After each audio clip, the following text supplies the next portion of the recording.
Hello everybody, welcome. It's morning, the sun's coming up, the light's beautiful, so I figured I'd make a video. I'm actually in the middle of exercising right now. I love to exercise and I think it's an important key element to being healthy and also succeeding whatever type of diet one eats. And many of you have questions about the raw food diet and lifestyle. And I do want to say that this channel and myself, even though I highly promote a vegan lifestyle and not consuming animals or animal products, the key element here is raw food.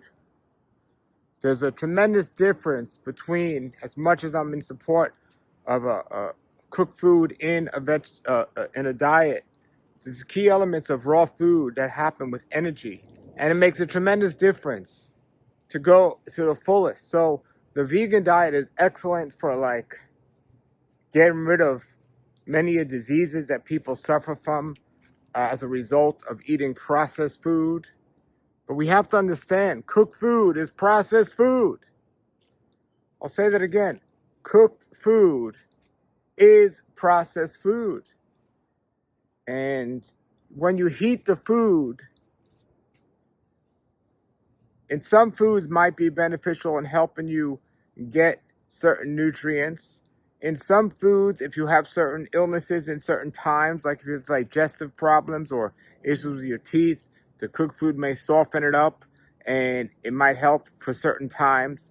But for the most part, when you're processing your food with heat or with anything, it's making your body work harder.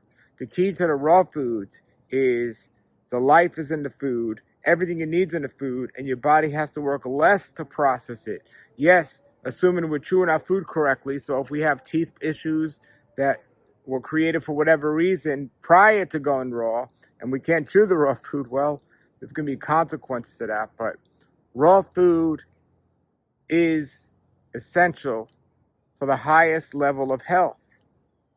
So this is why I recommend a diet with mostly raw fruits, vegetables, nuts, and seeds in your diet. But whenever you take a food out of the way it was created to be consumed, you're taking yourself away from health. Even with nuts and seeds, if you take nuts and seeds, particularly nuts off a tree, they're kind of wet and soft. But we eat them hard and dehydrated. That was one of the errors I made for a long time when it came to raw food. I was processing it through dehydrating it, thinking, well, it officially still has its enzymes, so it's healthy for my body. But it's not, because real food is supposed to have liquid in it. That's what fresh food is. So dehydrated foods might be able to classically be defined as raw if it has its enzymes that hasn't been heated over a certain temperature. But it's not the ideal thing for our body. It's not even raw food. It's living foods that we want, and living foods have their liquid in them. So I'm not a fan of processing our food in any way, and that includes dehydrating them. Now, juicing and blending, this is processing our food, but at least we still keep the liquid in them when we do that. So it's not as harmful, but still not best as eating your foods whole and the way they were meant to be eating.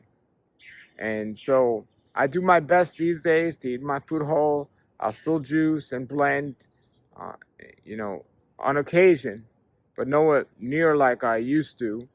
And I'm certainly made these adjustments, and I see the improvement in my health. And I just wanted to get on here and let people know and remind people that's what raw food's about. So these days I'm eating most of my own food that I'm growing. I got a garden. I also have fruit trees behind me, as you can see. I'm doing my best to seek sources to get good whole foods in a whole form whenever I can. And I do believe that's making a difference. But I'm also paying attention to a lot of the ways that people cut corners when it comes to their health, whether they're not getting enough sleep, they're not paying attention and focusing on their inner self and their spiritual walk. And another big thing is exercise. So many people neglect exercise. So many people are neglecting their sleep, whether you want to call yourself a raw foodist or you want to call yourself whatever you want to call yourself. If you're neglecting these things, you're not going to be as healthy as you can be. Here I am. I'm going to finish my exercise. I enjoy exercising, and exercising is movement. So whatever movement you can do, that's what it is. And that's what the whole foods are going to give you. They're going to help you move. There's two ways to move. There's energy and stimulation. A true healthy person is going to have energy to get the things done they need to get done. And they're going to give their bodies enough time to rejuvenate every single night when they're sleeping so the body can heal and do the design, the way it was designed to live. And then there's stimulation where you can't even stay awake and you got to take some drug to stay stimulated. And one of those drugs is cooked food or some other type of chemical you're putting in your body. But when you're eating the foods we were designed to eat and living the way we were designed to live, you're going to thrive and you're going to feel amazing. Feel amazing. And life is good. I think every single tree in my garden or everything that's growing in this garden is living and edible. Okay? But it's growing. It's growing fruit, life. And I don't want to be a hypocrite in my garden. I want to be like these trees, fruitful and thriving. And when you eat a raw vegan diet with the right way, that's what you can do. And these are some of the things that I talk about that have helped me maintain success and continuing to improve, not go backwards, but go forward on a raw vegan diet for all of these years, 30 years now, and continuing to do it more. Not going backwards, making the adjustments to go forward. All right? Put your comments or questions below, everybody. Have a great day and a great raw life. Nature's wealth, good for your health. This is the Raw Life Health Show.